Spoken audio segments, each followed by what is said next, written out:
So, I'm in Morrisonville with my girlfriend Elizabeth. We have to make a video, or I have to make a video, for a project. Wasn't really sure what to film about, so this is what we've got. Sorry, I'm so boring. Nah, I just don't know what to film. So I'm just gonna ask Elizabeth some questions. Boy. So Elizabeth is a music ed major at SUNY Potsdam. So Elizabeth, what are you looking forward to when it comes to teaching? I'm really excited to make a difference in these children's lives and like my future students' lives. I'm really excited to really help my students find a passion towards music, no matter what way they want to consume that passion. I'm just really excited to hopefully teach my future students how to be inclusive and nice to everyone and all that jazz. Cool. What drew you to become a music teacher? Well, I kind of knew I wanted to do something with music since I was about 8 years old. Around 7th grade, I learned that there was this major called music education. And I was like, that sounds perfect for me. And on top of that, just comparing all of the really good experiences I've had with my own my own music educators, as well as some pretty crappy ones, kind of made me realize how much difference a good teacher can make in someone's life.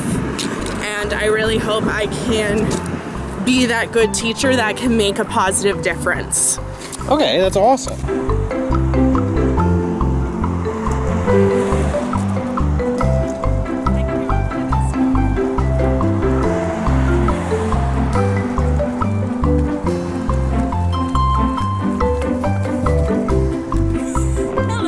So what methods have you learned to deal with kids who might be unruly or hard to teach? The big thing I've kind of taken away from is to just figure out what's going on in their life, because 99% of the time it's some struggle they're going through or some outside factor.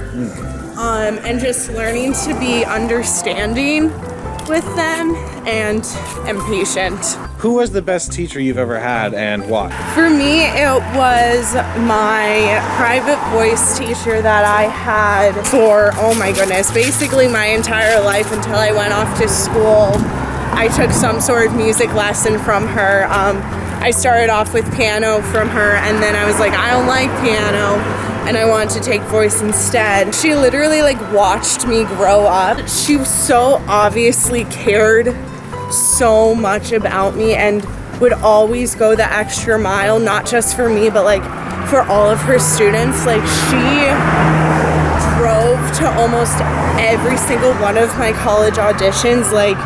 She drove as far as 2.5 hours one way to accompany me for an audition, which is just insane, and most people would never do that. But really, it's just, I think, knowing how much she cared about me and how much she wanted me to succeed. Also, just how funny she was, too. So what's your favorite interaction you ever had with kids? Or what's your experience with working with them, if you have any?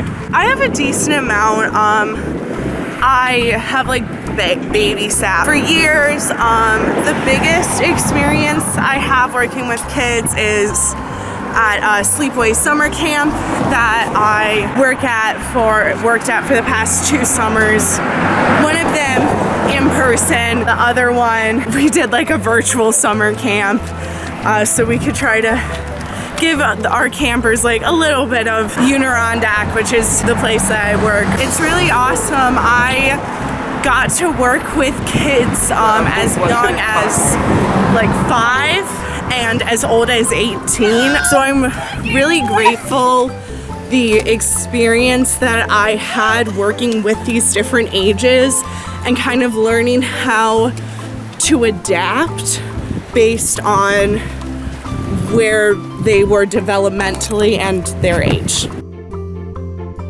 Well, that was all great to hear. I think that's about all the footage I need. So, thanks for talking with us today. This has been Elizabeth. Hello. Have a great day.